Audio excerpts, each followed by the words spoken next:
is expected to sign the bill this week. Joining me right now ahead of that is the Department of Homeland Security Acting Secretary Chad Wolf. And Secretary Wolf, it's great to have you this morning. Great. Thank you so much for joining us. Thanks for your service and all that you're doing. Your reaction to the $1.3 trillion, what does that get you in terms of wall construction? Sure.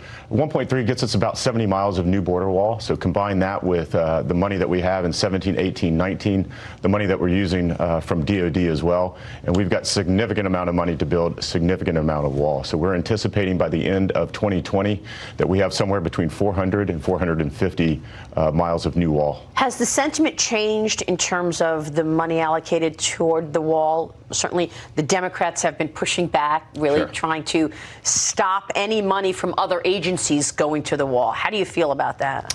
Well, I can tell you what our Border Patrol agents, when I'm down on the border talking to them about the wall, about that impedance and denial, when we talk about the wall, it's a border wall system. So it's not only the physical infrastructure, but it's also the lighting, the roads, the technology that goes along with that.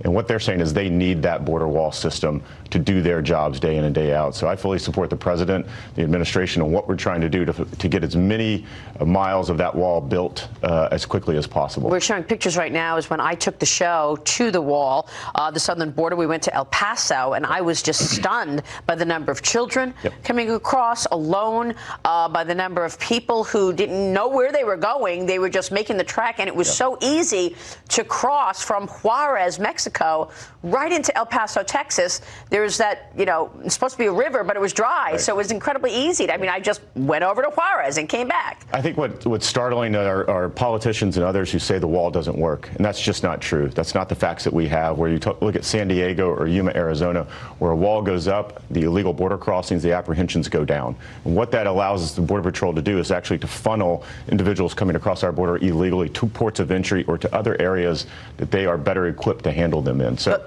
And the U.S. has done partnerships with Mexico, with Guatemala, and that's been real helpful, right? That's right. We have Mexico doing a lot. We're asking them to do even more, but they are patrolling our southern border. They're patrolling their southern border, which is also very, very important. We have a number of agreements with our Central American partners, Honduras, El Salvador, and Guatemala, on asylum, on border security, on biometrics, and the like. So all of this is part of the strategy that we are implementing that has driven our border numbers from a high of 144,000 down to a little over 43,000. That's still a crisis for DHS and for the department. And so we're still looking to take some very aggressive actions here in the short term. This morning, one of the news headlines is this travel advisory telling people to be careful traveling to Mexico. Make sure to keep in touch with your family and friends where you are. And I think it's a stark reminder to me when I was at the border learning about the drug lords and learning about the fact that when people want to cross into America coming into El Paso, first, they've got to deal with the drug lords. Right. So everything that we do at the border ties back to these cartels and what we call transnational criminal organizations, or TCOs. So whether we're looking at stopping the flow of illegal migrants, abusing the asylum system, it all comes back to the same thing, which are drugs, illegal contraband, and the like. So these TCOs and these cartels are trafficking in anything and everything that they can. Unbelievable. And so as we look at stopping the illegal flow of individuals, we are also looking at stopping the illegal flow of drugs, weapons, cash, and the like. Yeah, and somebody was telling me that when it comes to fentanyl, it starts in China, then it goes through Mexico. It does. So we see both China and Mexico as the primary importers, in a sense, of coming into the country. And so we see an increase in drug seizures from the southwest border over the last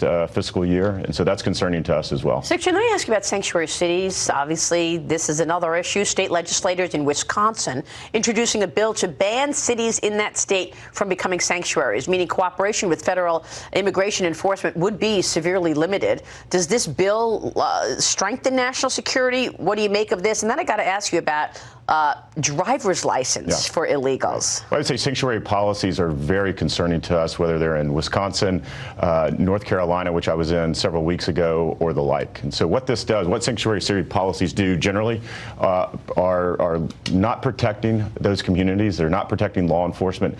It's making harder for federal law enforcement, specifically DHS, to work with state and locals to remove individuals that have no legal right to be here and that are in fact criminals. And so we continue to call out those that have sanctuary policies, and we believe that make those communities very much less safe.